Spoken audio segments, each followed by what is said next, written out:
What is happening out there, rotoscouts football fans? I accidentally started the show in the wrong view there. 8:01 on Friday night. We're finally getting to a football show that's not taking place on Saturday, gang. How about that? Looks like just one person here so far trickling in. I'm sure a couple people will be coming to join us. I know it's Friday. People are out and about doing stuff. This is going to be one that we'll throw out into the world.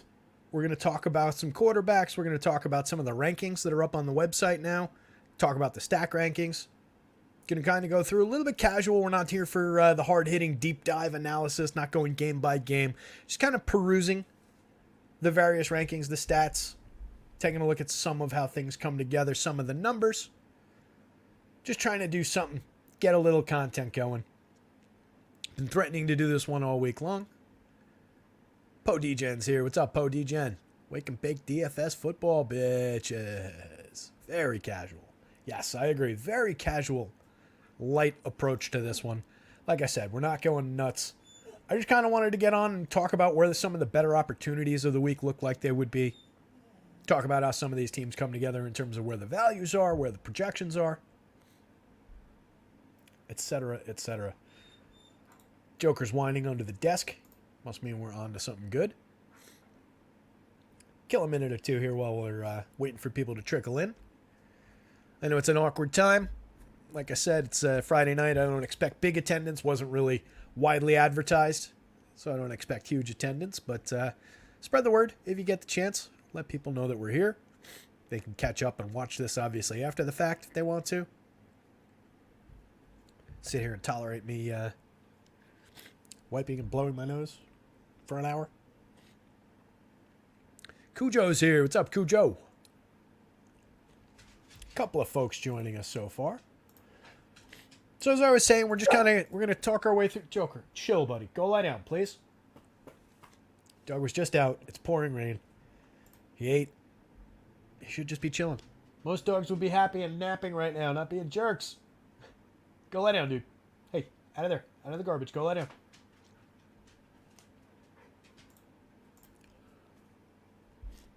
Anyway, let's get into this one. Not you. So, pretty good week for quarterback options, in my opinion. Several pretty high totals on the board. 54 points, obviously the biggie between Buffalo and Miami. If Miami comes out firing like they did last week, that's going to be an interesting game. I think Buffalo's got what it takes, certainly talent-wise, to stay with them if it turns into a bit of a shootout. So, what if I went like this? Then you just don't have to see my ugly mug at all. Nah. I like being here. Plus, we got the heading, the logo, all that stuff disappears if I do that. Oh, well. But yeah, big matzo ball with the Buffalo-Miami game. 54 points and unrivaled total on this slate.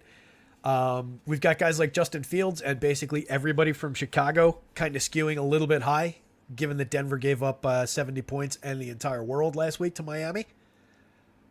So I don't quite know what to make of the Fields projection. He's definitely going to be a feature in the above-below column this week. We are above. Make or break week for Justin Fields.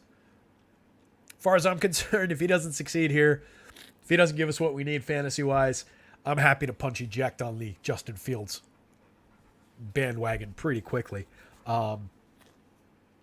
Number of big games last year. Super talented kid. All the skills in the world. Just when it comes to actually throwing the ball and completing the passes, that's where we run into some problems.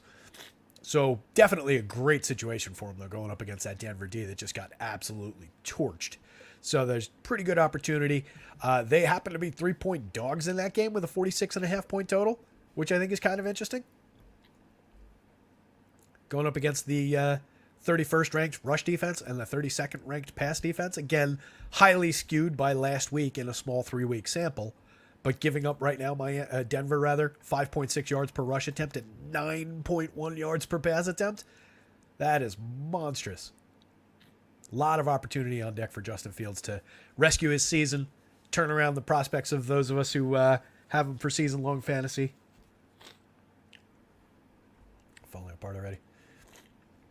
Jalen Hurts, obviously a primo option, a quarterback basically week in, week out at this point. Appropriately high priced, deservedly high priced. 43.5 point total there. They're favored by 8.5, but Washington's kind of holding their own in some of the numbers. So I think that one might get a little closer. Division game, if Washington wants to be relevant, they're going to have to win against Philly. Some good skill players on both sides. Some minor reasons to believe that there might be a little bit of potential for the Howell side of it. Philly currently sitting 18th against the pass, 6.4 yards per pass attempt. Again, these rankings are just in terms of yardage. So this is yards per pass attempt, yards per rush attempt. But Philly's given up a little bit through the air, so some potential opportunities for Washington to at least stay in the game. Keep it close, keep it around this kind of a total, maybe a little bit above, maybe press up Philly a little bit, make them work for it.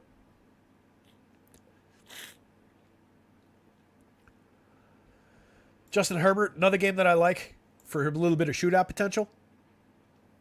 Jimmy's obviously got to keep up his end of the bargain in Vegas. But Jimmy's pretty cheap. Checks out okay. Not great. But a 49.5 point total. Even with no Mike Williams Williams out for the season with a torn, I want to say ACL, might have been MCL, some knee ligament of some kind that's kind of important for wide receivers. He ripped it in half and he's not going to be here the rest of the season. But I do think they have some viable, interesting, not replacements, but fill-ins. Josh Palmer, yeah, he gets a little bit more interesting. But the guy I really want to get interested in is Quentin Johnston. Create an opportunity for the kid. Let's see what he's got. Tua on the other side of the Miami-Buffalo game, right there with Josh Allen. Allen gains ground on the back of his rushing, on the back of some support for some rushing touchdowns. But Tua facing like zero pressure this year, obviously throwing the ball wherever he wants. Got a stout running game to work with. 4 touchdowns apiece for 2 running backs last week. It's pretty good. That's how you get to 70 points awfully quick. Burrow obviously has not been himself, a little bit messy. Only a 40.5 point total. Tennessee really good against the run, but a pass funnel defense. There's a week for Joe Burrow to get right. This is definitely the week. Obviously still excellent weapons to work with for Burrow. So I believe in the potential. I believe in the projection. I don't think there's any reason to doubt Joe Burrow outside of dude's playing with a hurt calf, and it seems like he can't get the ball out downfield properly. So it becomes a little bit problematic for him. Bear with me 1 second. I'm going to blow my nose. I'm going to mute this, but I'm going to remember to turn the microphone back on. Hang out.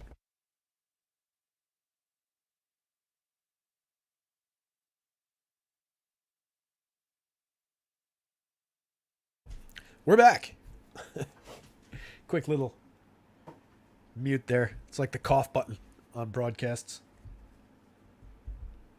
I don't know what it is. It's something about every time it rains. I know I've talked about this before. Every time it rains, something falls out of these trees around here that just absolutely destroys me. And it's been raining like for a week. Anyway, to keep it rolling here. I did turn the mic on. Yeah, now I'm paranoid about it. By the way, I went back and just checked how long I was muted for. It was only like 3.5 minutes. But it wasn't when I actually turned it off. I think I just kind of like bumped the button with my chest too hard because the microphone like is right here on the desk. So it like bumps into, as I lean forward, get excited about something. So I think that must have been what I did. Something turned it off. But yeah, it was funny just watching me ranting and raving and all animated while not coming through audibly. Deshaun going up against Baltimore. 3rd ranked against the pass so far this season. 4.7 yards per pass attempt for Baltimore. Tough spot for Deshaun. Still not totally playing up to par. I don't love that opportunity. Just kind of ranks out in the middle of the board and a little 9,000 on FanDuel, 6,000 on DK. Not exactly high priced. Joker, go lie down, dude.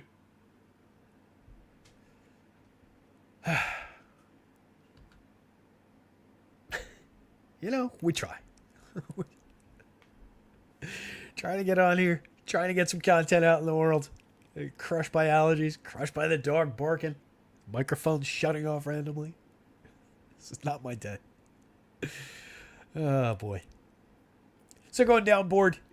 Lamar, obviously individual. Oh, I skipped Kirk Cousins. Like the upside a lot for Cousins, actually. 46-point total. They're favored by 4. He's been one of the leading quarterbacks in the entire league. He's got excellent weapons to work with. I just worry that they get out ahead, kind of run off and hide. I think that they should probably be favored by a little bit more than 4. I don't think Carolina's got all that much to offer in this one. But Cousins, especially on DK at 71, just comparative upside to a lot of the other guys either above or below him. I think he's really good in terms of where he's priced at. 10-6 on FanDuel is a little bit more difficult to justify when I can have like Fields at 9-9, Joe Burrow at 9-7, not necessarily Deshaun, Dak at 9-3. Little bit more difficult on the FanDuel slate. Same thing with Lamar, 11-5, just relative pricing wise. Skews higher to me than the 7-7. We'll look at it in the rankings in just a sec. But skews a little bit higher to me. Obviously, he's got the extreme upside of being able to run the ball in, being able to gain a ton of yardage on the ground. Going to be without Odell and Rashad Bateman this week for Lamar. So we're down to Zay, Mark Andrews, and then Nelson drops the baby falling out of the window, Aguilar. Limited passing potential there, but I mean, in the idea that you can get like a focused passing attack, where if you're going to Lamar, you're playing those 3 guys, and primarily Zay and Mark Andrews. Aguilar probably for some differentiation, for some value. But it kind of limits Lamar's ceiling overall.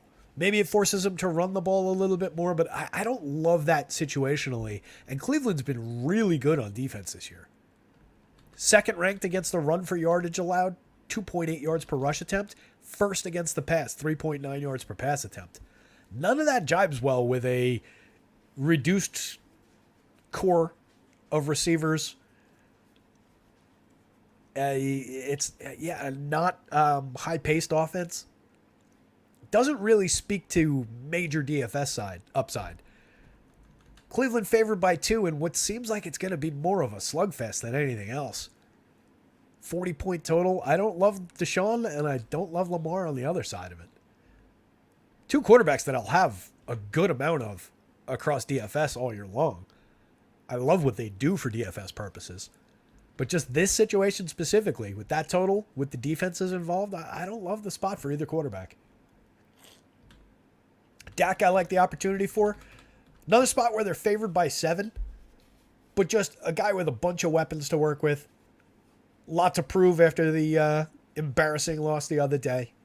44-point total. 7-point spread. Going up against the stout defense, though.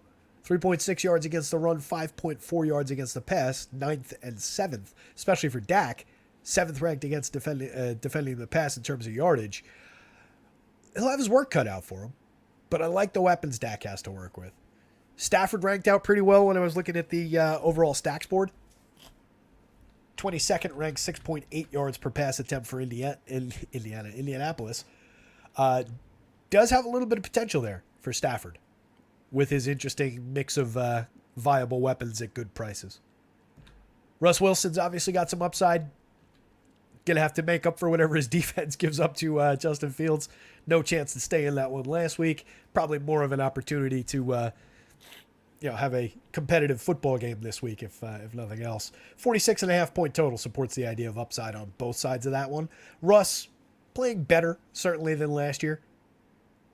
Seems like a game where they'll be airing it out a little bit more. Chicago 8th, allowing 3.5 yards per rush attempt, but 31st, allowing 8.7 yards per pass attempt. So we've got the 32nd and 31st ranked defenses against the pass so far this year on either side of that game.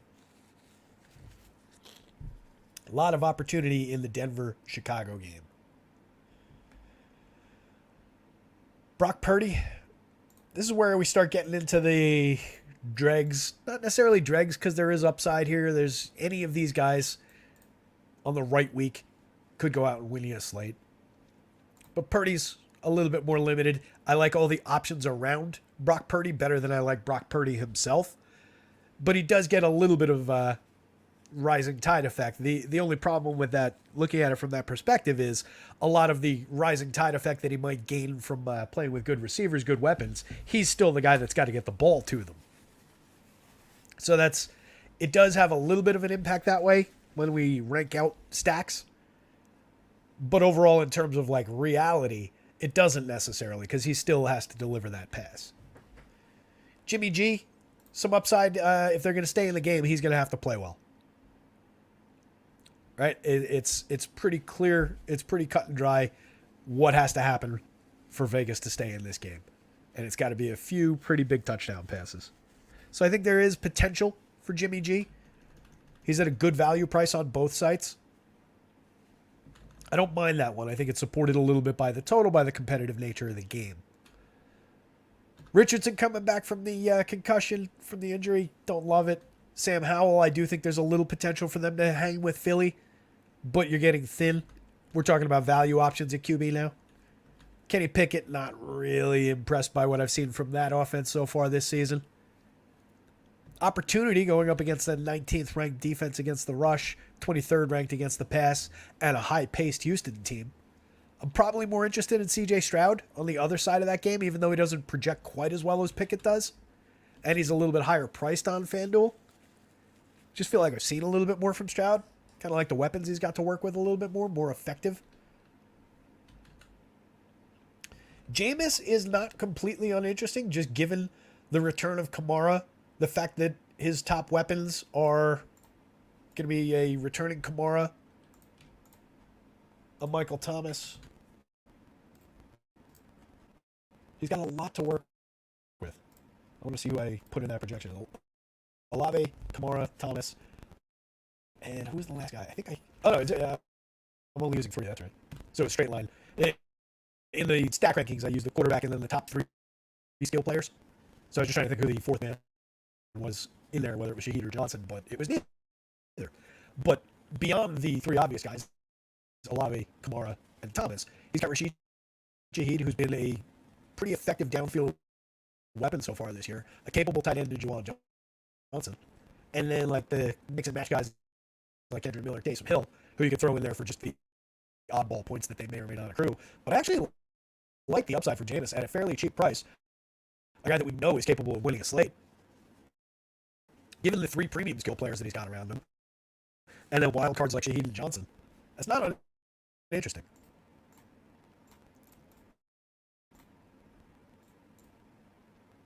A-Game's here. What's up, A-Game? Yo. Only a handful of people hanging out with us. It's all right. The show will live forever. It'll live through the weekend. People can catch up and watch it. We'll be on for tomorrow, doing the full-blown rundown game by game. Hopefully I won't be dying at that time as I go off camera to wipe my nose again. Continuing on down the board, Baker, Tannehill, Bryce Young, Mac Jones, Josh Dobbs.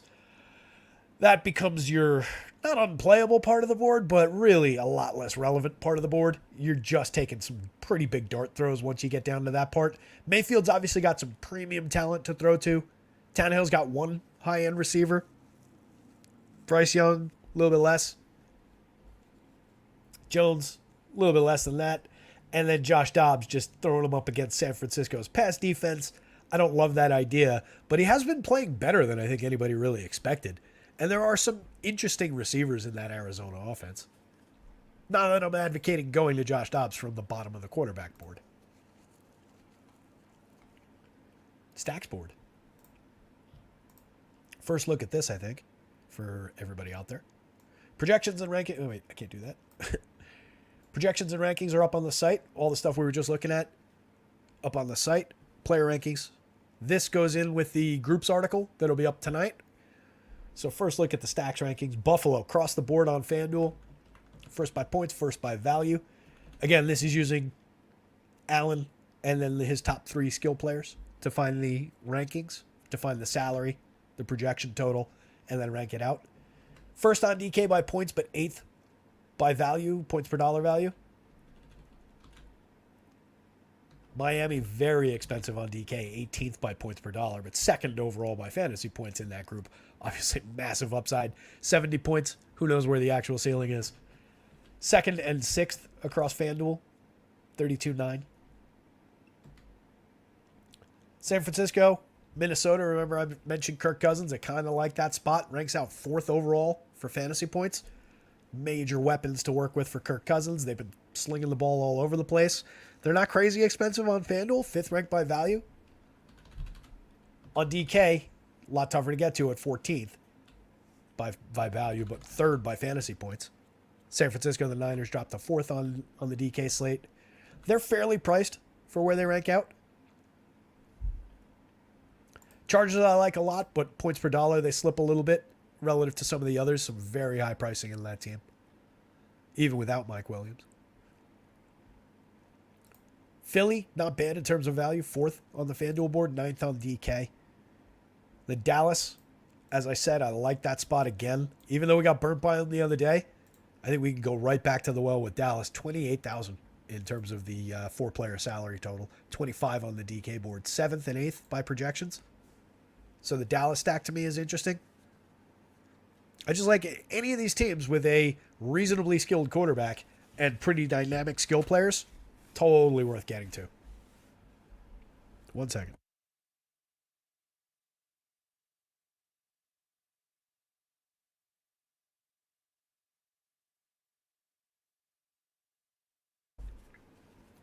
Sorry about that. It's like a radio broadcast without my face on it right now.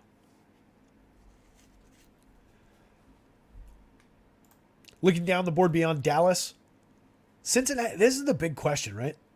I love the skill players on that team. I like the quarterback a lot, but in the current form, it's been difficult with Burrow.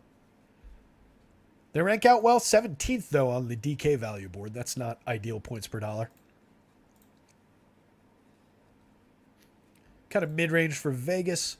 3rd and 1st for Chicago because of that Fields projection, because of a few players kind of floating up a little bit, going up against that terrible Denver defense.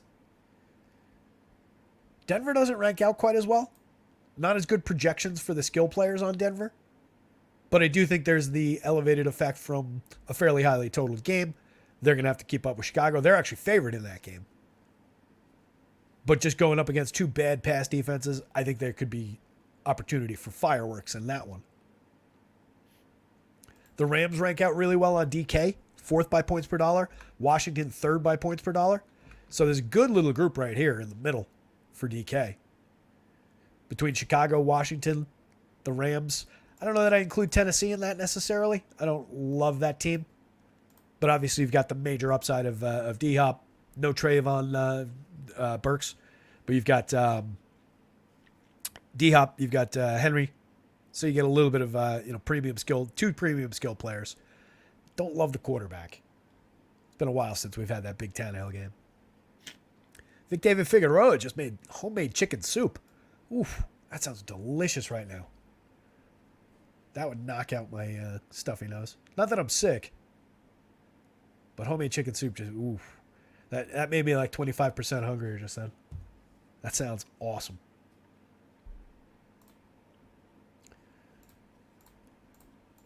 As we go down the board, we run into the Baltimore-Cleveland game. It's kind of meh across the board. I do think that Denver's an interesting team from down here, despite how they rank out. Assuming we get a shootout there, or at least a little bit of life from Justin Fields, it's really Justin Fields that has to support that entire game. I think Russ is going to go out and do his thing. But Russ won't need to run up a score if Fields isn't keeping up with him.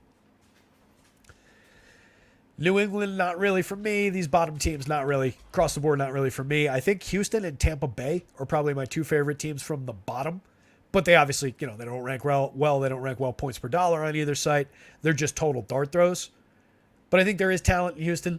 I know there's talent in Tampa Bay outside of maybe the quarterback position, which is problematic for stacking. But I really like the wide receiver core there. Poe Degen says, can't wait for chili. See, that just reminded me of the Simpsons chili episode. Look, Lisa, time for chili. You're just jealous because there's no clock in your hat. 40-year-old Simpsons quotes for the win. I make a mean chili. Won multiple chili contests. Not like big public ones. Like I used to have a party every fall that was called the Chili Cone Carnival, which, yeah, we stole. But who cares? The first couple years we actually did like carnival games. and then we had a separate thing that eventually got combined with it. That was a Pinewood Derby. Remember Pinewood Derbies? Anybody, any Cub Scouts, Boy Scouts out there in the world? If you guys remember Pinewood Derbies, we used to hold those our own, like a big, beer drinking party event. Everybody would make their car, you decorate it up, make it cool, make it funny. We'd all get together. My buddy Brian built a big track. So we had the full-blown operation, the whole big, sloped track, 25 feet long wooden track. Everybody had the official Pinewood Derby kit, the cars, the whole nine. We'd all get together, a couple kegs, backyard, bunch of beers. Got to the point literally where we got so competitive about it, we would have an iPhone, somebody sitting over, and this is going back 15 years ago, so like the advent of the iPhone, right? Somebody sitting over the finish line, videoing it, and then we would take the footage in, if it was close, and put it on my computer and slow it down frame by frame to do like a photo finish to see who won. Like, it got crazy competitive. So we had a whole big bracket tournament, the whole nine. We did that a bunch of years. And then eventually that got combined with the chili. It used to be a fall one and a spring one, and then that just, people had kids. It was harder to get everybody together, so we just combined them for a couple of years there. But yeah, had award-winning in that format. That was the other part of the Chili Con Carnival. Chili contest. People brought their own chilies, so we would have 5 or 6 different chilies. Everybody sampled it, voted, so on and so forth. We gave away wooden spoons as the trophy. I have a number of wooden spoons. We gave one for best overall, hottest overall. I think we gave one away for worst. There was another one in there. We've got a few bests and a few hottests. But yeah, make a mean chili. No Cub Scouts in Boston unless you lived in the suburbs. Yeah, Cub Scouts more a suburb thing, for sure. More like boys and girls clubs in cities, usually. Greg Biancone says, a needed graphite on the wheels of the Pinewood Derby except for extra speed. Greg knows his shit. Absolutely. We got busted way back in the day. Actual Cub Scout days, me and my dad. We got busted. We took, there's like the little, seat area or cockpit, whatever you want to call it. We hollowed that down and we took a G.I. Joe and we kept it underweight with the G.I. Joe. But just before or not just before, but like the night before, we filled it with lead. We melted lead and put it into the seat and then stuck the G.I. Joe into that, hoping to get that by. Didn't work. Didn't realize they were going to weigh it right before the race. Didn't get kicked out of Cub Scouts, but that wasn't approved of. Yeah, Pinewood Derby is a lot of fun. So favorite stacks wise, I'm gonna have tons of the Buffalo Miami game, but so is everybody. I think San Francisco, kind of another team that's fairly obvious and chalky. I don't love the quarterback, but I really like the skill players. I think it leads to it naturally. I'm definitely going to be invested in the Kirk Cousins stack. Definitely going to have some of the Chargers. I'm hoping that people don't go to the Chargers quite as much. They're still a little bit pricey. And, no Mike Williams. People might be thinking, oh, Palmer Johnson don't need to go there. I actually think that maybe creates some opportunity. Philly, obvious enough. Dallas, I'll definitely get into, given how they project, given what their points per dollar looks like. Vic says, I like Parham to vulture a touchdown or two, 2,800 in a good volume game. Yeah, that, he got what, 2 last week? That was problematic. Is Debo still questionable? Good question. Most recent update I see is still a Q tag, yeah.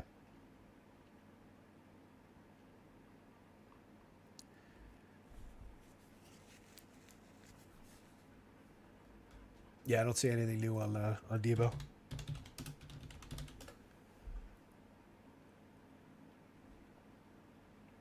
Ayuk coming back.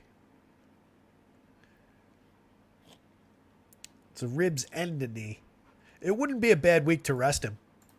I mean, that narrative makes sense.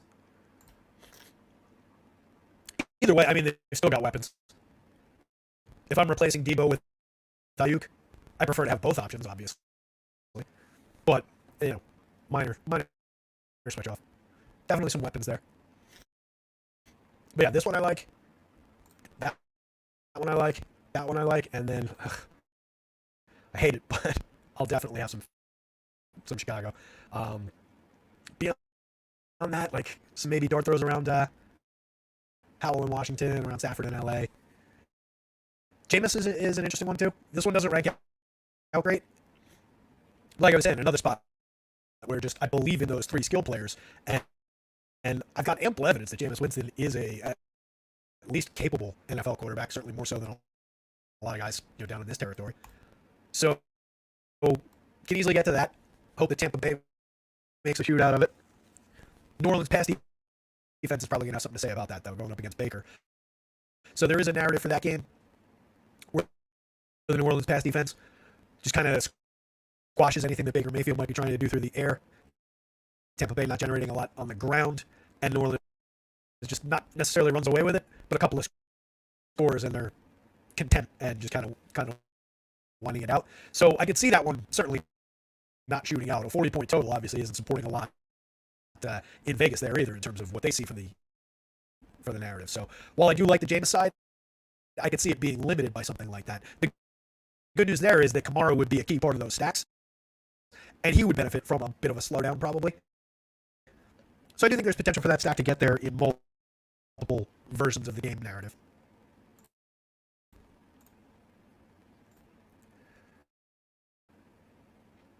Pickett stack with Calvin Austin and Freiermuth for Vic David. I like Calvin Austin and I like Freiermuth. It's the Pickett part of it that I don't necessarily love. Choppy audio again? Jesus Christ. How does it sound right now? Is it okay right now? What did I have open? I don't know what I could have done that time. Usually I at least have a theory.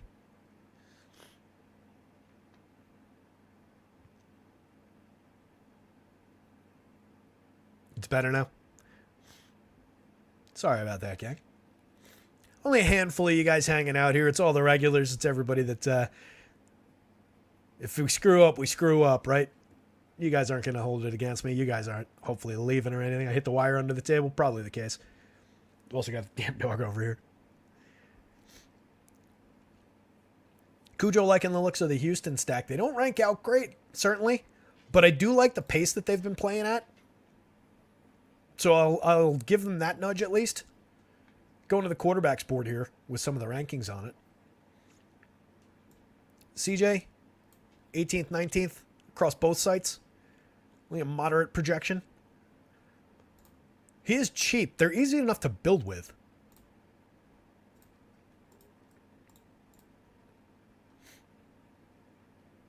Dalton Schultz, kind of interesting at tight end position. 7th by DK points, 3rd by DK point per dollar at the tight end.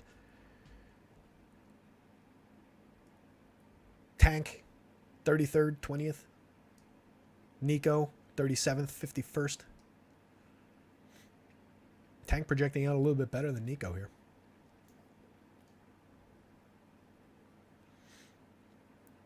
Vic says, I think the Steelers D puts Pickett in good spots.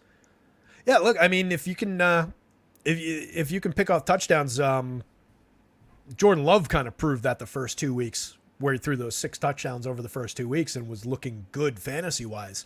Kind of created a little bit of a bubble. So, yeah, if you get a scenario where you're just put in a good spot to potentially succeed and throw a touchdown pass, as they say with, little dribblers through the infield in baseball, it looked like a line drive in the box score. So, touchdowns all score equally. Doesn't matter how they come about them. So, yeah, if the defense can put them in a good spot, that's certainly a reason to believe. Oh, Poe DJM pointed it was when talking about the Debo injury. So yeah, when I jumped over to a different site and opened up a new tab, that would do it. What's going on in baseball? Kyle Isbell doubles, one first, 2-runner score. The Royals are beating the Yankees 7-0. Fucking Rendon. Jesus Christ. I mean, gosh darn Rendon. Jeezy crazy. I did not go with Rendon in my lineup for those that were watching the baseball show. Cincinnati's got 3 already, top of the second. Nobody on my lineup has done all that much. Yanks got work to do on the other side of that game. I went with Lance Lynn as my pitcher. Lance Lynn, Yankees and Reds stack with Devers 1 off. Not a great start. So, while I think Houston is a little bit viable, just on the pace, I don't love the options. Where else we want to go? Let's look at Chicago.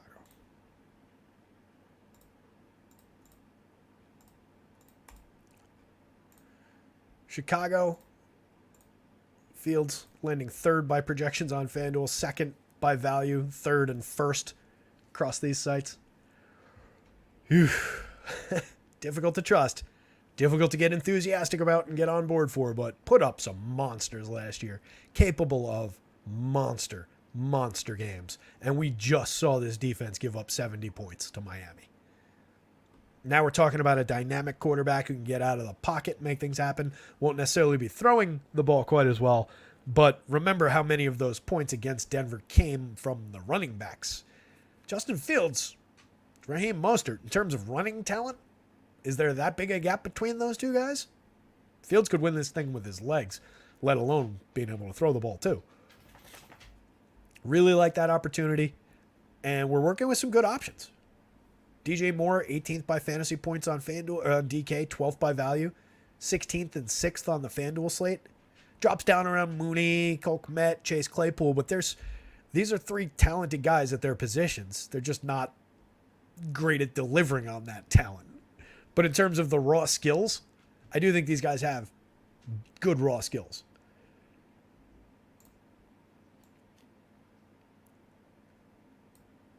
A lot of spread targets in the red zone too. So it supports the idea that they'll be looking around to different options here. Supports the idea of a multi-receiver stack. A lot of interesting ways to build the Chicago one.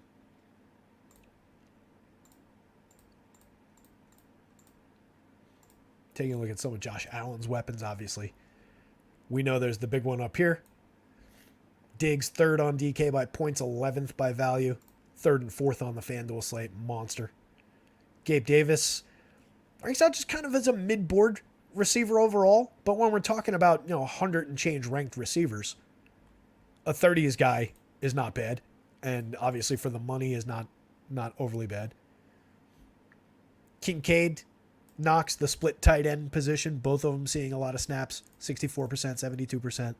Both of them involved in the passing game. And then some downfield shots. Couple of options here, ranked out, lower, obviously. These are touchdown dependent, deep ball kind of guys.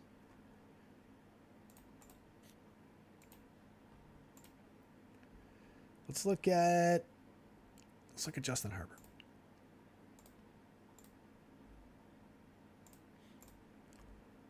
So like I said, even without Williams, we get obviously the big projection around Keenan Allen. Fourth on DK, 8th by value, 4th on FanDuel, 14th by point per dollar value. Very expensive at 95 on FanDuel. That's what drove up the pricing over there. But you get immediately offset with Josh Palmer, Quentin Johnston. I do think those are interesting options.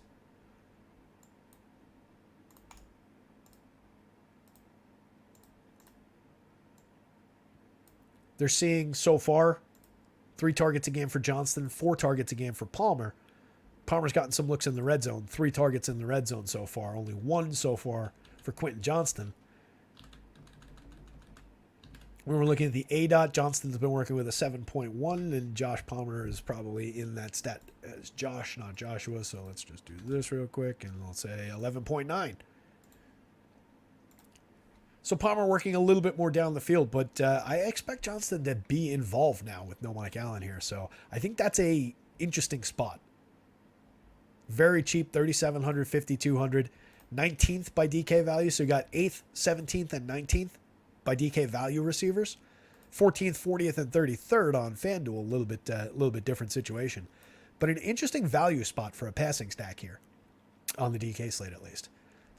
Gerald Everett, not bad in terms of how he ranks out at the tight end position, and then Donald 2 touchdown Parham. Definitely a little bit of ability.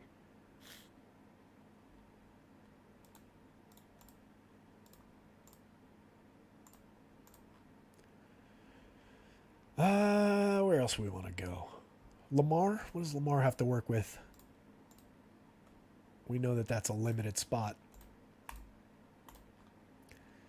So passing game-wise, this is where it gets ugly for Lamar. Two good options. One of the best tight ends in the game. And a presumably capable, so far, capable young receiver. 8 targets a game, 7 catches a game for Zay Flowers. 85% of the snaps, 26.86 yards per game. That can't be right. Yeah, maybe it's right. 7.52 yards per target, 4.8 yard ADOT. Aguilar, more the downfield option, 13.1 yard ADOT. Duvernay, a similar, not great receiver, downfield type of an option. But no Rashad Bateman, no Odell Beckham. It's just going to force some balls in the direction of Aguilar, Duvernay. Talk about a team that just collects guys that are like, I didn't want to play them when they were on other teams' types. Like Aguilar, Duvernay, Laquan Treadwell. These guys are, man. That is not a good receiver group. Flowers is good. Andrews is definitely good. Andrews second on the board on FanDuel, third by value, second on DK, sixth by value at the position. Flowers 27th and 40th, 24th and 18th. It limits the ceiling, I think, for I mean, it's unfair to say limits the ceiling because he's got the obvious rushing ceiling. Vic's saying Lamar naked, if any. Yeah, I think the Lamar naked stack works. I think the Lamar plus one of either of these two guys works. Obviously, though, if you're building for very large field tournaments, to me, the approach is kind of, maybe you grab Lamar and take a shot with an Aguilar. Take a shot with a Duvernay. Look for that deep touchdown pass. Cleveland's just been really good on D. It's a spot where I just don't know how much even Lamar I'm going to get to, let alone how much Lamar plus anything. I agree. He probably is most easily played on his own. Cleveland D and Miles and Dog will be pouncing.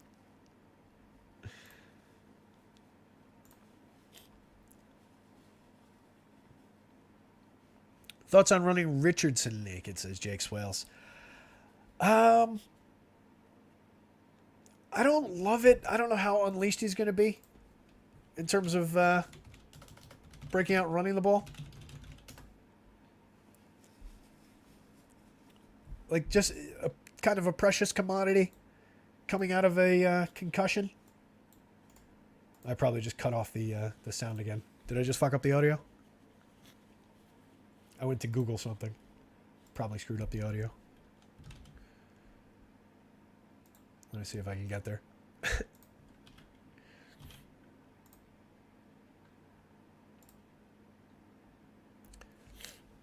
In the first 2 games, 10 carries, 40 yards, 4 yards per attempt.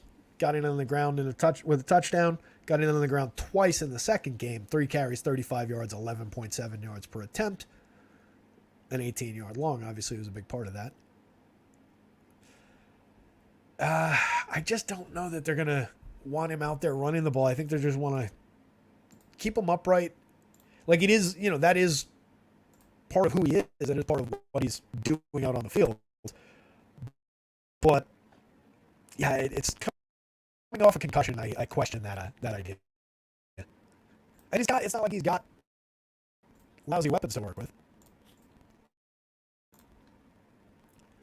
Right? We at least give him, what's their total? 46-point total, favored by 1 in a game where I think the Rams are going to be throwing the ball. I do like the total. I do like Pittman. Downs has been involved. 8 targets a game for Downs, catching 5 of them. 5.17 yards per target. Downfield option in Alec Pierce. Only 4 targets a game, 10% of the volume.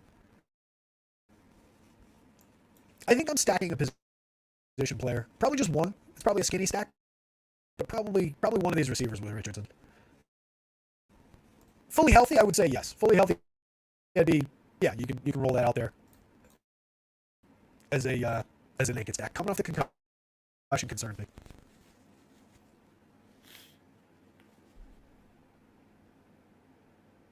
That's it. No, it's quite clearly when I jump over and Google something. So I don't know how much of that actually came through.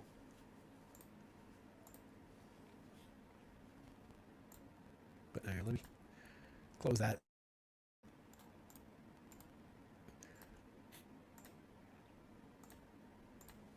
Yeah, it's just. I think it's just when I go over and jump over and Google something. So as I was saying, I think coming off the concussion is really the concern there with Richardson. Because the first thing you tell him is you go out there and run the ball a little bit and lead with your head going into the end zone, kid. Dicey bits and pieces, but we understand. Sorry about that, guys. I got to remember that I can't do that. Geek Squad gift cards instead of tuna salad for the Hot Pots edition of rotoscouts. What else? Let's look at Miami.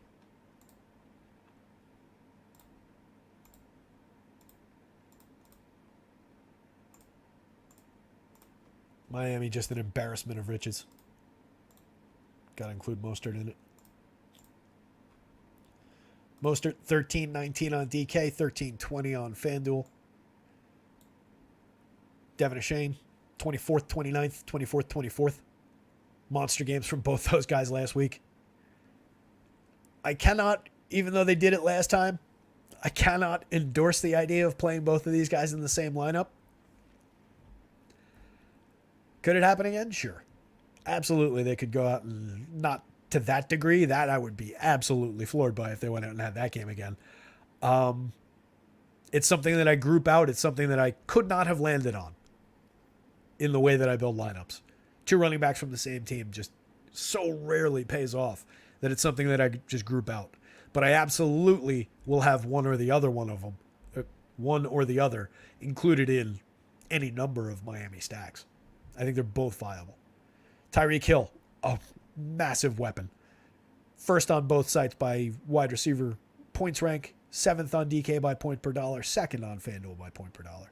Jalen Waddle, cheap, 7,600, 7,400. For his talents, getting him that much cheaper than Tyreek, dynamite option. Durham Smythe, interesting enough at tight end. Very cheap.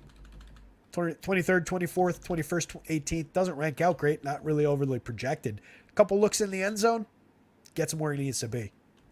Berrios, Cedric Wilson, kind of limited options as we go down the board. Robbie Chosen falling down the board a little bit here.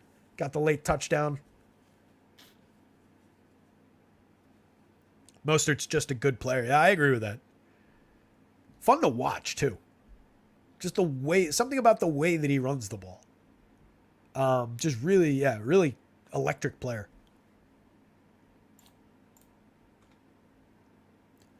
So, I mean, we've got at least the 2-star options here. Excellent options in the running game.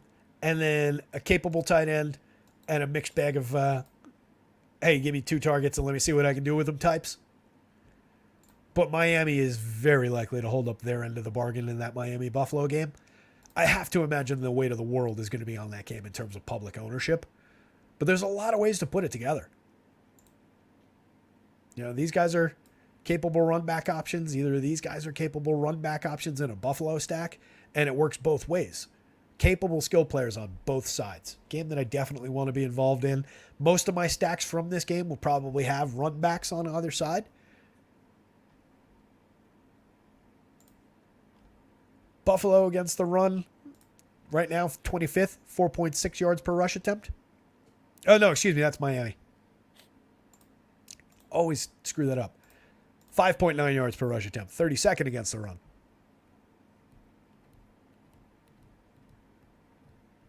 So, plenty of opportunity to run, plenty of opportunity to throw.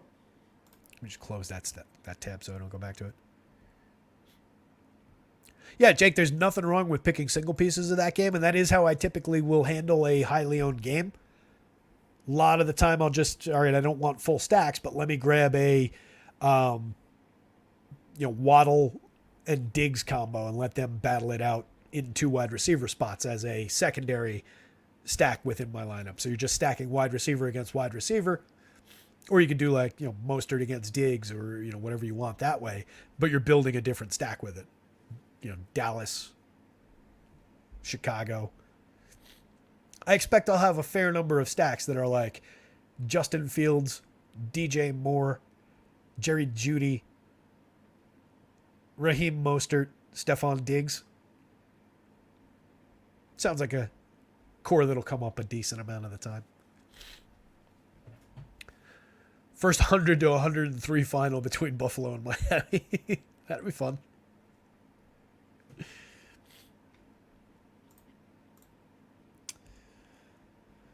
What else is on deck to work with? Not a lot of points in this Cincinnati game. 40.5, limited version of Burrow. They're going to have to throw the ball, and it's an opportunity to throw the ball against that pass funnel D. Tennessee wants the ball going through the air. First against the run, 2.6 yards per rush attempt. I mean, that is, what's the next lowest?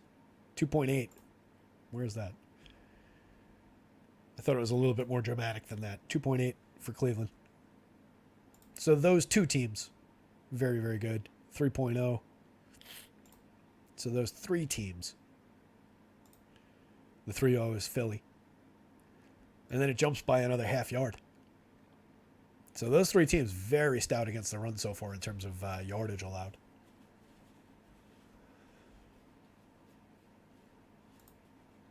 Cousins, obviously, the primo options. Where does his receivers rank out? He's got an interesting receiving core. I like the multi-headed animals. Jefferson, second on the board by points, first on FanDuel for value, 14th for point per dollar on DK. A little bit differently oriented there. Hawkinson, first on both sites for FanDuel for points at the tight end position, 7th for value on DK, second positionally for value on FanDuel. Addison and Osborne, a couple of very good options as a second and third banana. Right now, Addison seeing more of the targets. 6 targets a game versus 5. Seeing fewer snaps. 97, 93. 97 last week, 93 on average for KJ Osborne. 66% of the snaps on average for Jordan Addison. But drawing more targets, drawing a deeper ADOT, putting up more yards per target by 3 yards, 9.74 versus 6.73. It's fairly significant. Red zone, I like the way they spread the ball around. That is a lot of different directions throwing the ball in the red zone. A lot of receiving touchdowns on the board already for this team. A lot of support in my mind for the Minnesota stack once again. I think the Kirk Cousins thing is he's a talented guy, always has been. Got a lot of weapons to throw to. Buffalo doesn't have a basketball team. Nor should they. Not in a world where Seattle doesn't have one. Vegas doesn't have one. Those are going to be your 2 expansion spots for sure. Seattle never should have lost the Sonics. That was a crime when that happened. That city loved that team. They got absolutely screwed. Out of any expansion opportunity in any sport, Seattle basketball. They deserve it. What else? Who should we look at? What is this on the stacks board that we didn't look at? San Francisco? We can jump back to that one real quick. We talked about it for a minute or two. Debo's in the projections right now, but if he doesn't go, obviously we're scratching that option. But between Ayuk, Kittle, a capable Jawan Jennings, and then obviously McCaff at the running back position, we have plenty of weapons to work with in this offense. McCaffrey first on DK, first on FanDuel, 5th and 4th respectively in terms of points per dollar. Eli Mitchell, 32nd and 31st on DK, 31st and 29th on FanDuel. Not completely off the board. You know, as far as like a dart throw in an offense that should be productive, hasn't scored yet. Only seeing 25% of the snaps, only carrying the ball 8 times a game. But if we're touchdown hunting in like a very large field kind of environment against a rush defense that ranks 26th with 4.6 yards per rush attempt, could Eli Mitchell either A, break a big opportunity, Or B, just rush the ball into the end zone and then gain a handful of yards per carry on his other handful of carries? Pay off a $4,600, $5,000 price tag? Yeah, he could. It's not a priority option, but as a mixer, as a dart throw in a very large field tournament, definitely an option. 1 second. Be right back.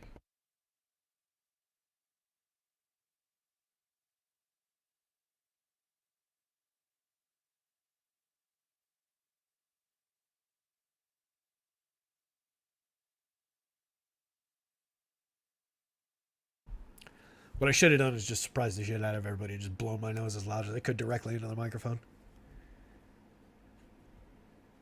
It's like the noise that in one of the Jurassic Park movies, like in the first Jurassic Park, actually, when the Brontosaurus comes up to the tree and he's like, oh, it's like that. Johnny Diaz, home run. There's that Tampa stack.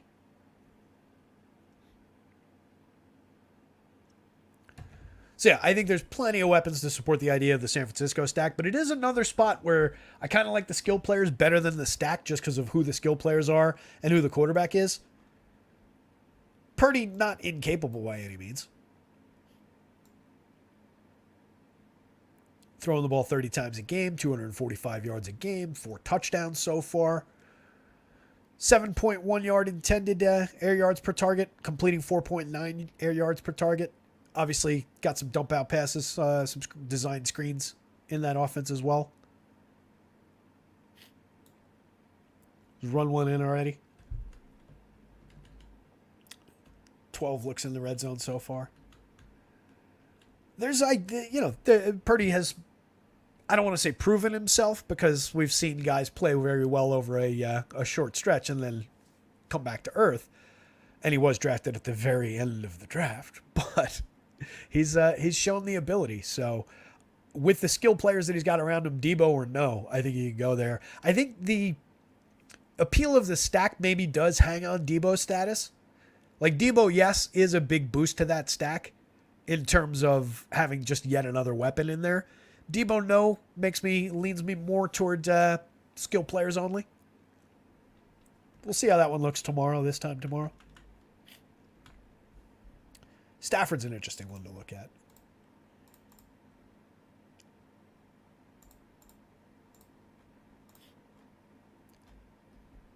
Puka sitting 6th, 2nd by value on DK, 8th on FanDuel, 9th by value.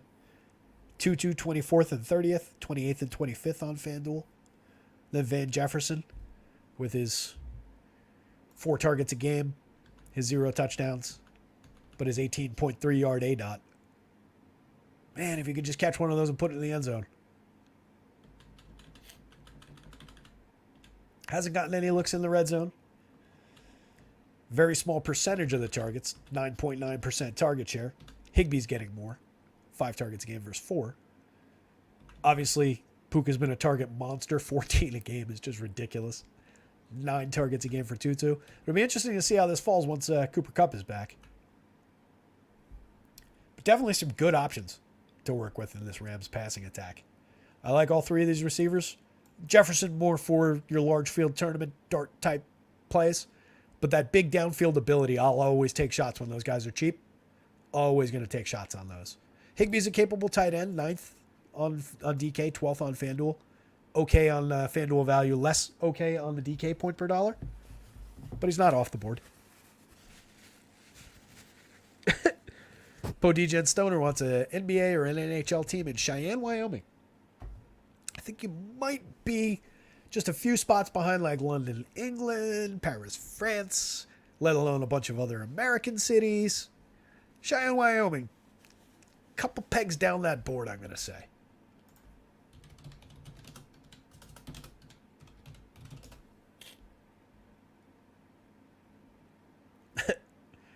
The population of Cheyenne is 65,000. Also known as 3 times the capacity of Madison Square Garden.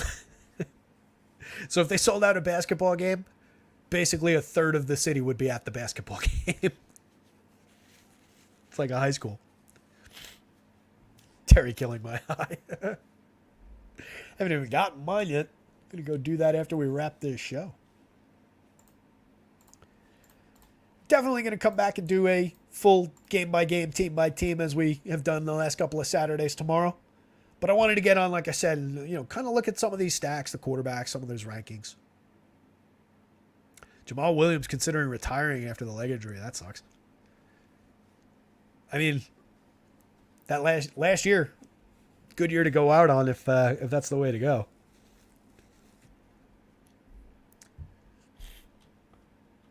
Oh, do we also see that Jameson's going to be back? Got his suspension reduced.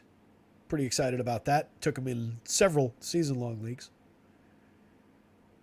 Active again come Monday. They reduced it from 6 weeks to 4 weeks. So that'll be an interesting weapon. And that attack has been good already. It's just going to make that offense even more dynamic in Detroit. Like that.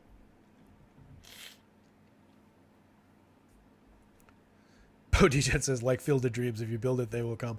I mean, there certainly would come from miles around because it's like the only thing for miles around. So you could say that.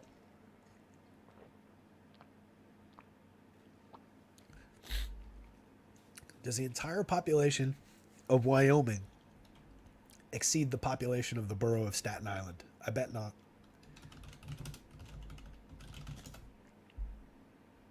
Yeah, maybe it does. Oh, it just barely beats it. 500, it beats it by like 100,000. That's pretty close. For a state versus Staten Island, that's pretty close. The smallest borough of New York City. What else we want to look at, guys? Anything else to look at, to talk about in terms of ranks and stacks and so on? This is largely to also just help me get my head around, the groups. This is how I do the groups when I'm doing this. I just go team by team, look at each player, think through how they're going to fit in, what the opportunities look like. So this is what I'm going to be doing through the night in terms of putting the groups article together. That'll be up on the site tomorrow morning. The rankings will be dropped in there. The stack rankings will be dropped in the groups article. But yeah, that's why I like the idea of just doing like a quarterbacks stack show and then just talking about, how the players around them kind of rank.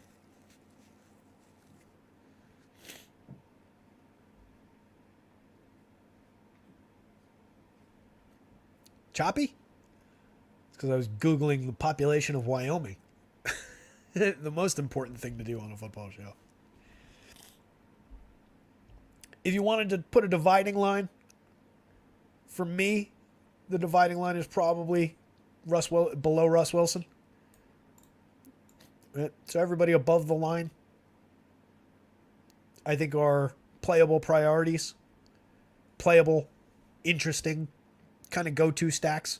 Although Lamar and Deshaun, outside of their individual skills, I don't like that game environment. I don't like the skill players that they're involved with. So if I could, I would maybe replace Deshaun and Lamar with Jameis and probably Jimmy. Just given the upside that Jimmy's got to work with and the game environment in that one. Those guys are a little bit more interesting to me outside of the individuals, So maybe naked Lamar, naked Deshaun are more interesting than stacks of New Orleans and stacks of Las Vegas. Might be the right way to put that. Obviously talent there.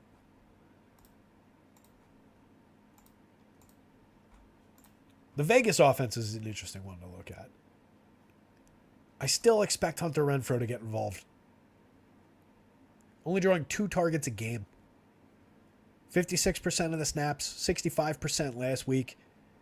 He's just got too much talent to languish like this all season. Mike Mayer, capable enough tight end. Doesn't really project out great for fantasy points, but 9th for points per dollar because he only cost $2,500 on the DK board. Jacoby Myers, fairly capable. Definitely interesting in terms of value. 4th ranked on the DK board for value, 13th by points, 12th and 13th on the FanDuel board. But an interesting value option there. And then Devontae, monster projection, 7th on DK, 6th on FanDuel. The point per dollar, who cares? It's Devontae Adams. And like I was saying earlier, in the just game environment here, if they're going to keep up with the Chargers, it's got to be a Jimmy and Devontae day. Those guys are going to have to connect, have to put up some touchdowns here. So, not an uninteresting offense. And then you've obviously got the upside on the ground from Mr. Jacobs. Jacobs drawing 4.6 targets a game. So involved enough in the passing attack.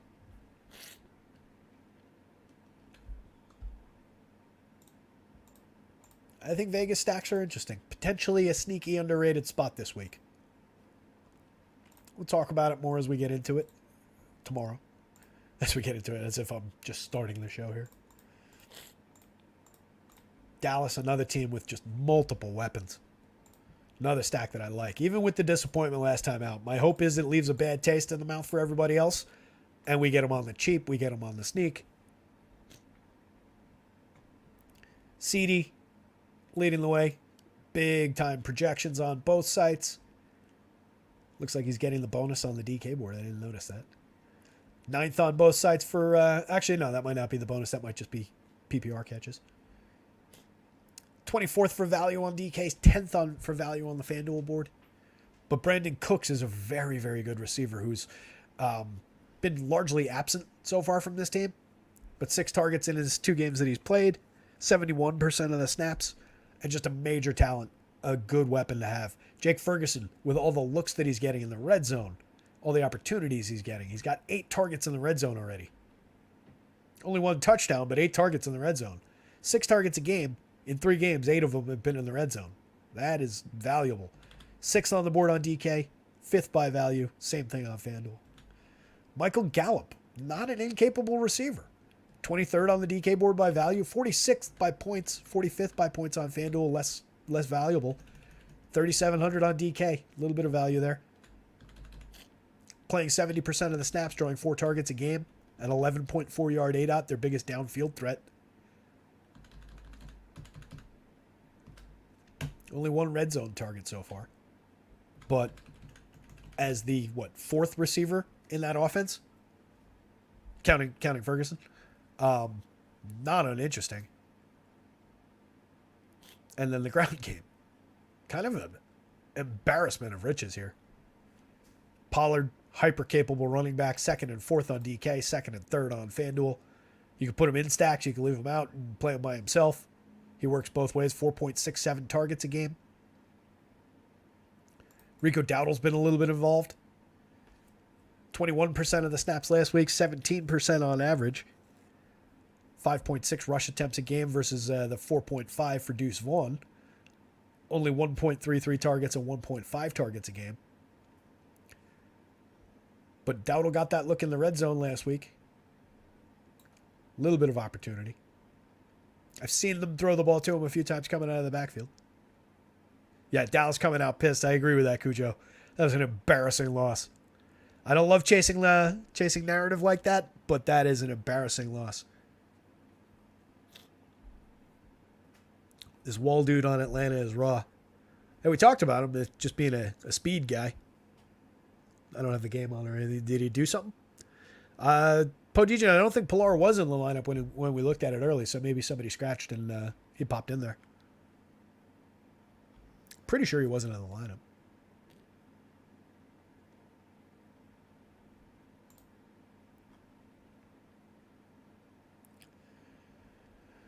Where else do we need to go? What else is interesting on this board? We talked Cincinnati. Obviously, Burrow. It's really only Burrow that's been slowing it down. Mixing a little bit behind the curve as well. But nothing wrong with the receivers. They all still project great. Monster target share for Jamar. 9 targets a game for T. Higgins. It's just really Burrow hasn't been getting it done for them. Just not being able to deliver the ball is a big problem.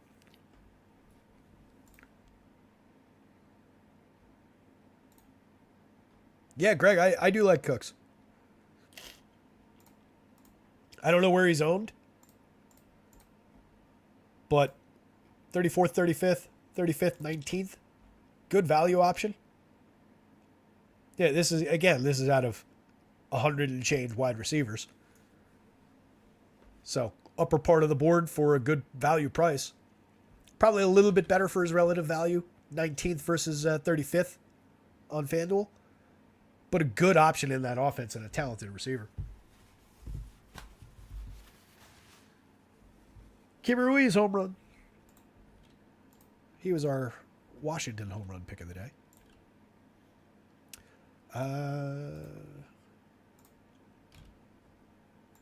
Where was it going?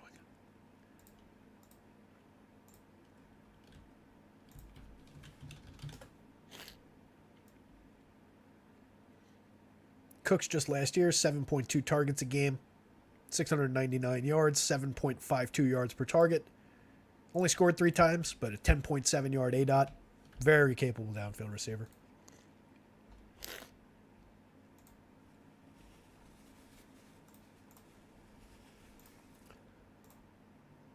At the bottom, does anybody like any of the bottom guys here?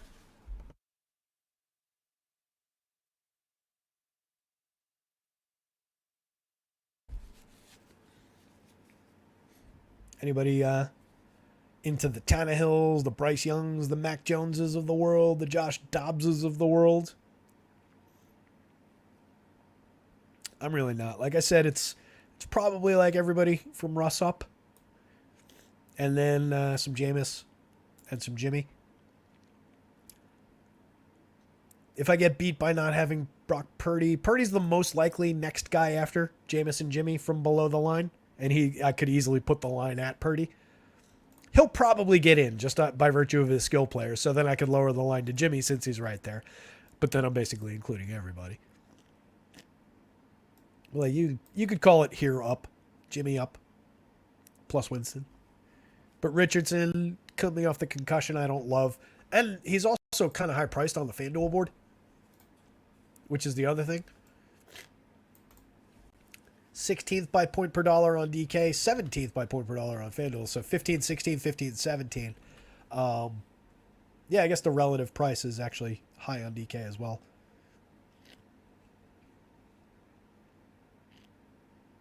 Wait. What is it?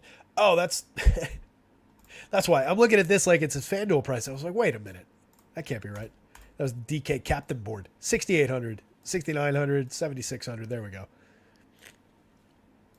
That's why it's relatively closer. That's why I was like 10,000. How the fuck? They would be the most expensive FanDuel quarterback. Just looking at the wrong column. Yay, says Justin Fields believer. A. I like your palindromic way that you opened and closed that question. Yes, Justin Fields believer. Or, well, let me rephrase. Justin Fields projects well in our model, and I think there is reason to believe that he should be projecting well. Am I a believer in Justin Fields is a much bigger question. Probably not. I'm a believer in his DFS talent. I'm a believer in how his rushing ability floats his high ceiling. I'm a believer in this spot, but this is definitely a make or break. As I said at the top of the show, if Fields burns us here against this Denver D that just got torched for 70 real life points, that gave up 4 touchdowns on the ground to 2 different running backs in the same game, when we're going to Fields because he's a supreme rushing quarterback primarily, yeah, if he doesn't get there in this game, it's going to be difficult to endorse him the rest of the season. But yeah, he's on the board. He's going to be a feature in the above below article, which you guys can look for at some point tomorrow. That one, if you haven't seen it the last 2 weeks, just kind of looks into my projections versus industry average projections. Trying to find a couple of guys where we're above, a couple of guys where we're below. And that doubles as kind of like a takes piece, right? It gives us the guys I'll probably be a little bit higher than the field on. Guys I'll probably be a little bit lower than the field on. And I try and do like one key decision, like 2 guys from the same team, 2 wideouts from the same team, same game. Which side of it looks more interesting? I try and put that in the middle. Chicago just needs to let him do what he did last year. Yeah, that'd be dynamite. If we got that guy, that would be dynamite. Ye says, true, I can't believe my Bears are so bad Denver is favored. Yeah, that surprised me as well when I was putting that board together. So much so that I double-checked it. Yeah, Denver coming off a loss in which they gave up 70 points should not be favored, especially on the road. I think the Bears are better than they've been. Actually, we looked at them before, but I mean, just to put them back up, I actually like the skill players that he's got to work with. DJ Moore, I don't think there's any arguing is a talented receiver, but I actually think Mooney's got talent. I actually think Claypool's got talent. Kmet is a capable tight end. There are good players around him. There's no reason they should be bad. At least in terms of their skill players. The ground game doesn't rank out great. That's more because it's like a split situation than anything else. On average, being split basically down the middle here. If either one of these guys had the lion's share, they would project out fairly well. So I think there's good options across the board for Chicago. I'll be invested. And then I'll be pissed come Sunday night. And then I won't have to play Justin Fields the rest of the season. The decision point I have to make with Fields is whether he gets a start in my Superflex league. I've got 4 options. 2 is definitely in. And then it's probably Fields. Oh, wait, what am I talking about? I don't have Fields anymore. I forgot. Fields went away this year. I've got him on a different team. He will be starting on that team.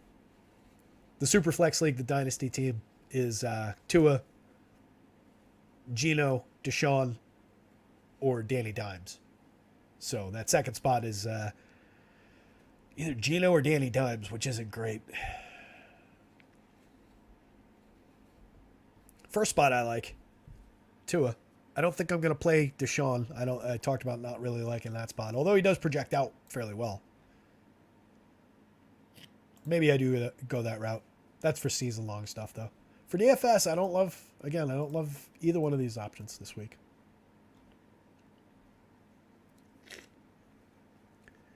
Vic thinks Dallas is getting upset back-to-back weeks. Bold. I'd be surprised. New England is the right team to do it. They're just that weird team with a decent defense. Obviously, the coaching and so on. But, I don't know. Dallas with all those weapons. Coming out pissed. Good defense.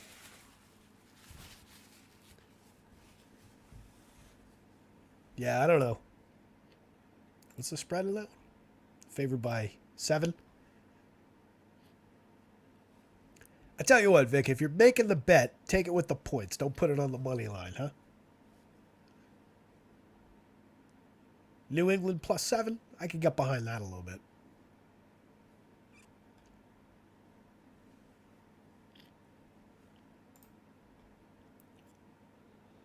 Stafford we looked at. What do you really look at Russ? On the other side of that Chicago game. Obviously, both these guys are going to have to do their parts to keep these teams in this game. Float up both sides of it. I don't dislike Russ's weapons. I'm a Jerry Jeudy enthusiast. 6 targets a game. 13.6 yard ADOT. A prime receiver getting that deep in ADOT, I can definitely get invested in for DFS purposes.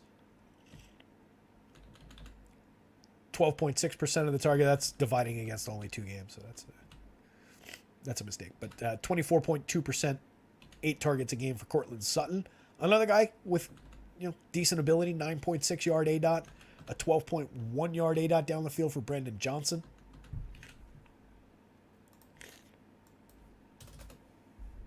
And a 24.6 yard ADOT for Marvin Mims. Mims has just broken a few biggies. 60 yarder, 60 yard long.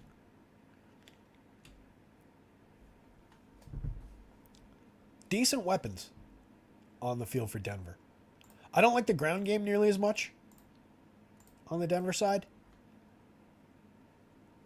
Javonte 20th, 21st by projection, 22nd, 16th by value. Gets a little bit poached by Samaji here. I don't really love the Denver ground game. I'd rather get involved in the passing game there.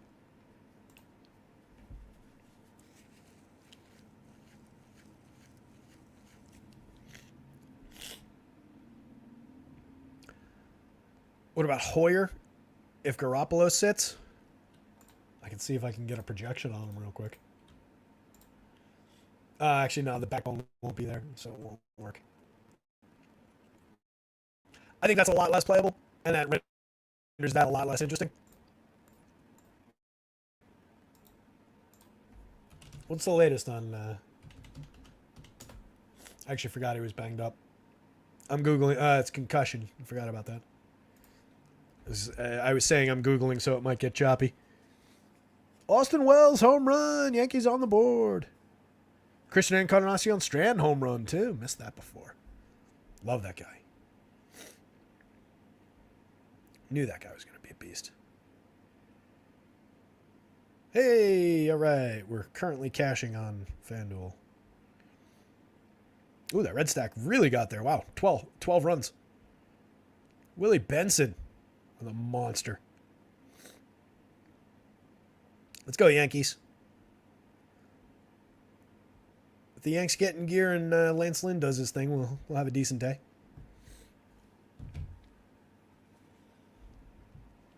What else, gang?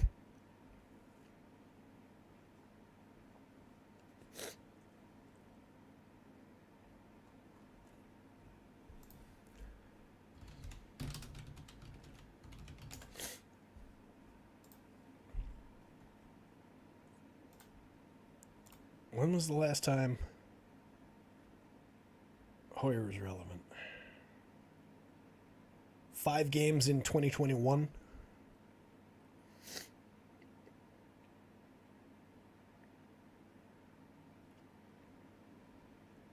Oh, but only threw 11 passes. When was the last time he threw any kind of passes? Yeah, Hoyer hasn't thrown for any kind of volume in quite a while.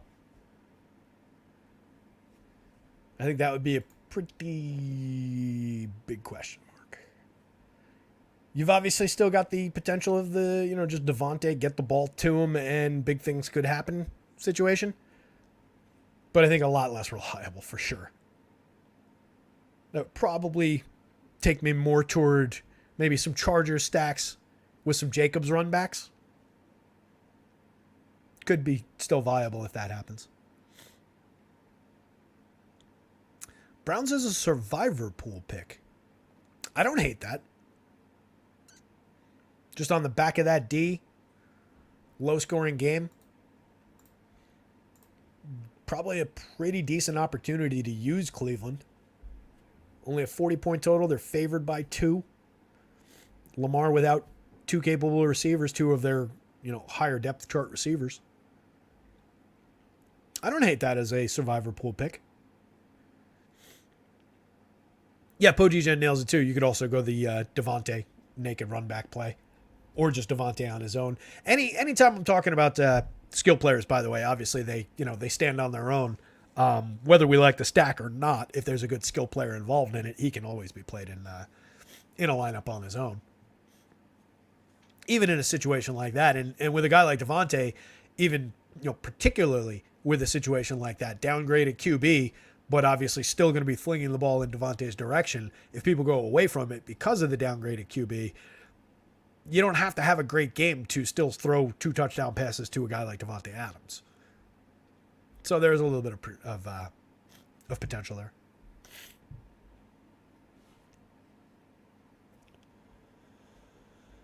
Let's see. We've looked at the Tua situation. Jalen Hurts, I think we know what we're getting. We can look at the Washington side of that game, though. I've mentioned it a few times.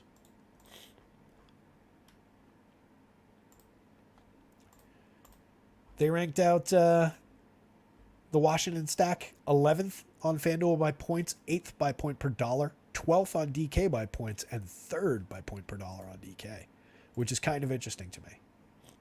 McLaurin and Dotson, 2 very good receivers. 6th and 3rd by value on DK positionally. Logan Thomas, assuming he goes second by value. Even Curtis Samuel, 13th by value. Very cheap options with okay projections. A little bit different situationally on FanDuel. They're a little bit more high priced, but still very easy to get to. Dotson still ranks very well, third by point per dollar value on the FanDuel slate. Howell so far this season, just to make this easier. Throwing the ball 33 times a game. There's reasonable volume there. Only 6.7 intended air yards per target is not ideal. Already thrown 5 picks. Only 3 touchdowns. Not great. Going up against the D, getting a 30% pressure rate. 6 sacks already. Philly's defense is good. We know Philly's defense is good. They're going to be stuffing the run. They rank... where's Washington? Right here. 4th. That's right. They were the 3.0. How's that 4th? I thought there was... Who's 3rd? Oh, team that's not on the slate is 3rd, dummy. So 3 yards a game, 3 yards per attempt on the ground, but allowing 6.4 yards per attempt through the air, 18th ranked against the pass. In a positional sense, giving up running backs 33 fantasy points a game to wide receivers. It's 10th worst, so 20th ranked. So there's an opportunity for the Washington wide receivers. Less so, I think, for Thomas, even though he projects out fairly well on talent, because they're good. They're first against the tight end position. Oh, wait, no. These are backward.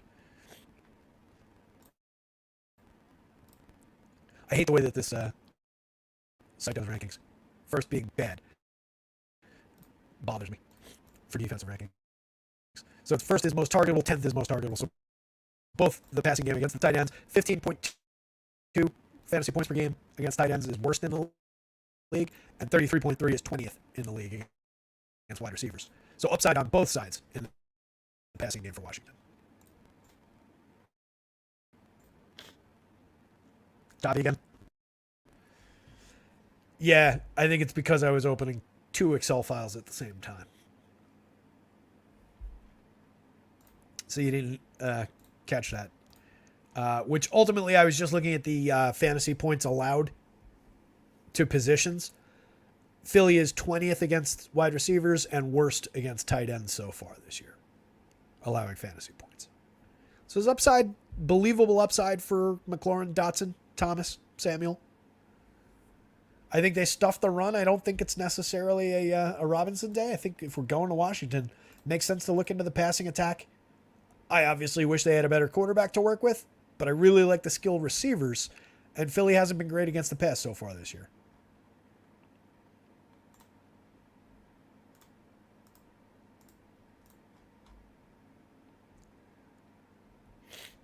Yeah, so I know now that we don't want to open multiple Excel files at the same time. We're not allowed to Google. It's getting a lot of limitations. I just got to commit all this shit to memory, apparently. Tyler Stevenson with a home run. Reds just piling on. Second-ranked Cincinnati Reds in our stacks board today. I think that's about it, guys. Hour and a half. Not bad for a little like casual tour kind of a show through this. We'll be back tomorrow. We'll talk all this through tomorrow. Hopefully I'll be not leaking from the face and just all like blah, blah, blah. That chopper dude from RG is going to be mad for taking his brand. Yeah, apologies for the choppy audio. It's a sacrifice we apparently have to make to be able to access information. I'll see if there's a better way to do that. Maybe I Google things on my phone from now on.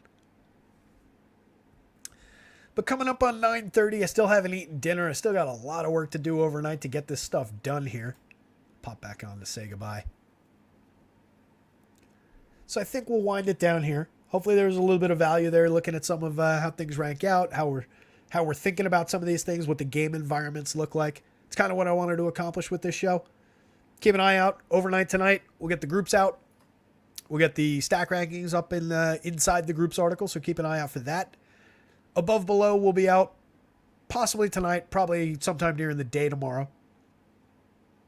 Probably no baseball show tomorrow, but maybe, depending on what the slate looks like. And then definitely game by game, full run through the usual Saturday marathon tomorrow. THC time. For sure, buddy. For sure. So with that, guys, going to punch out. Good luck with your baseball slates that are ongoing. Good luck to me with my baseball slate that is ongoing. Hopefully somebody wins something. We already said that about that slate. I don't want to jinx it. But yeah, enjoy the rest of your Saturday, gang. I'll see you tomorrow. Later.